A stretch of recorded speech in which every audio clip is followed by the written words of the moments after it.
Hello friends, welcome back to six staff stories. Sravani talks, Siddhu loves. Already మనం ఇంతకుముందు cut work ప్యాటర్న్లో front neck design ఎలా stitch చేసుకోవాలో చూసాం కదా. ఇప్పుడు అదే కట్ వర్క్ ప్యాటర్న్లో బ్యాక్ నెక్ డిజైన్ ఎలా స్టిచ్ చేయాలో చూద్దాం రండి. ముందైతే నాకు కావాల్సిన ప్యాటర్న్ డిజైన్ కోసం ఒక బార్డర్ పీస్ని తీసుకున్నాను. దానికి కట్ చేసిన బక్రంని ఐరన్తో అటాచ్ చేశాను. అటాచ్ చేసిన తర్వాత ఇటు మనకు కట్ వర్క్ సైడ్ కాకుండా మిగిలిన సైడ్ ఉంది కదా, బార్డర్ సైడ్, అది ఫోల్డ్ చేసి ఒక స్టిచ్ అయితే వేసుకోవాలి. 2 బార్డర్స్ తీసుకున్నాను నేను. ఆ 2 బార్డర్స్కి అలాగే స్టిచ్ వేసుకోవాలి.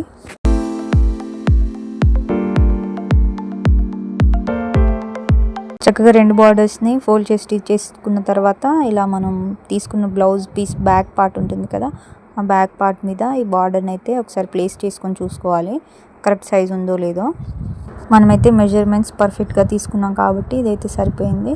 సో ఇప్పుడు బ్యాక్ పార్ట్ని రివర్స్ సైడ్ తీసుకోవాలి, లైనింగ్ సైడ్ తీసుకొని ఇప్పుడు మనం తీసుకున్న బార్డర్ ఉంది కదా, ఆ బార్డర్ని బ్లౌజ్ పీస్ బ్యాక్ సైడ్ నుంచి లైనింగ్ ఫ్యాబ్రిక్ సైడ్ నుంచి ఇలా పెట్టేసుకొని పిన్స్తో అటాచ్ చేసుకోవాలి. అది అటు ఇటు జరగకుండా ఉండడం కోసం పిన్స్తో అయితే సెక్యూర్ చేసుకోవాలి.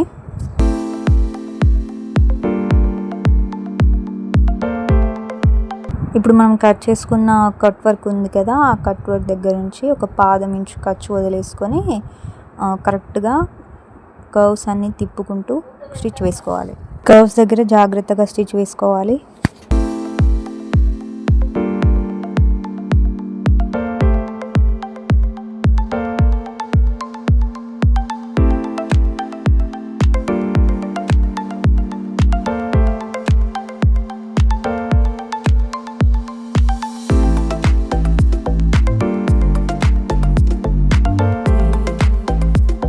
ఇలాగే నేను వీడియోలో చూపిస్తున్న విధంగా 2 బార్డర్స్ 2 సైడ్స్కి అటాచ్ చేసుకోవాలి.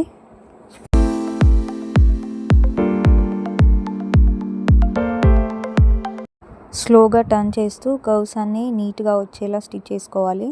మనం కట్ చేసుకున్న కట్ వర్క్ ఉంది కదా, దాని చుట్టూ దాని ఎండింగ్ నుంచే స్టిచ్ అనేది వేసుకోవాలి.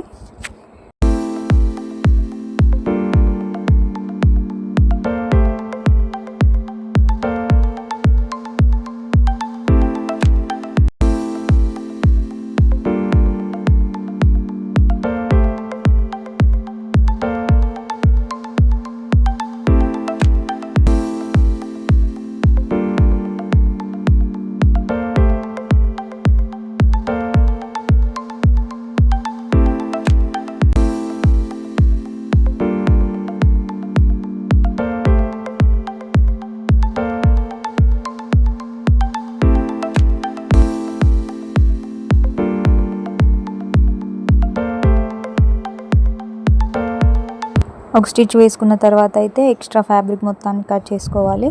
కట్ చేసుకున్న తర్వాత మనం కట్ వర్క్ తీసుకున్నాం కదా, అక్కడికి చిన్న చిన్న కట్స్ అయితే పెట్టుకోవాలి. నేను చూపిస్తున్న విధంగా మనం స్టిచ్ వేసుకున్న దానికి దగ్గరగా కట్స్ అనేవి పెట్టుకోవాలి. స్టిచ్ అనేది కట్ అవ్వకుండా చూసుకోవాలి.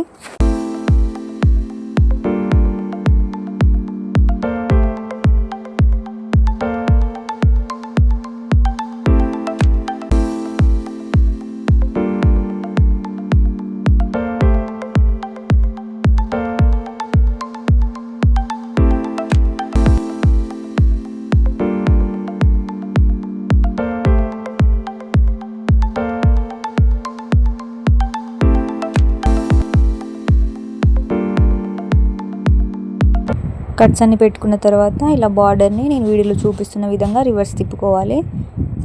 ఇలా కొంచెం మన ఫింగర్తో కానీ స్క్రూ డ్రైవర్తో కానీ ప్రెస్ చేస్తే బయటకు వస్తుంది. చూడండి కట్ వర్క్ ఎంత నీట్గా కనిపిస్తుందో. స్లోగా ఇలా మొత్తం కట్ వర్క్ని రిటర్న్ తీసుకోవాలి.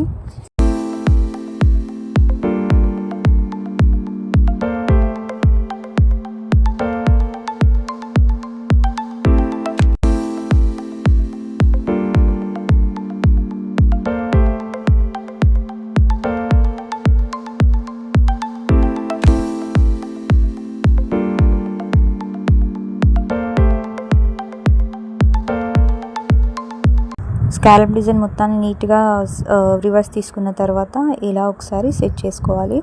ఎక్కువ తక్కువలు ఏమీ లేకుండా సరిగ్గా పెట్టుకోవాలి. స్కాలప్ డిజైన్ మొత్తాన్ని 2 సైడ్లు సరిగ్గా ప్లేస్ చేసుకొని పిన్స్తో అటు ఇటు కదలకుండా సెట్ చేసుకోవాలి. ఇప్పుడు చూడండి కరెక్ట్గా కనిపిస్తుంది. మనకు కావాల్సిన అవుట్లైన్ అయితే వచ్చేసింది. ఇలా ప్లేస్ చేసుకున్న తర్వాత మన స్కాలప్ అవుట్లైన్ ఉంది కదా, ఎడ్జ్ నుంచి ఒక స్టిచ్ అయితే వేసుకోవాలి. ఇలాగే ఇంకొక సైడ్ కూడా నేను వీడియోలో చూపిస్తున్న విధంగా స్లోగా టర్న్ చేస్తూ స్కాలప్ ఎడ్జ్ నుంచి స్టిచ్ అయితే వేసుకోవాలి. మొత్తం స్టిచ్ చేశాక అయితే చూడండి పర్ఫెక్ట్గా వచ్చింది మనకు కావాల్సిన డిజైన్. ఇంతే అండి, చాలా సింపుల్గా స్టిచ్ చేసుకోవచ్చు. ఇక్కడ పైన ఒక బటన్ కానీ లేదా హుక్ కానీ పెట్టుకోవచ్చు. నేనైతే హుక్ అటాచ్ చేశాను. చూడండి, ఇది మన బ్లౌజు ఫైనల్ లుక్ ఎంత బాగుందో. నేను స్లీవ్స్కి కూడా స్కాలప్ డిజైన్ ఇచ్చాను. మీకు ఈ డిజైన్ నచ్చితే కామెంట్ చేయండి.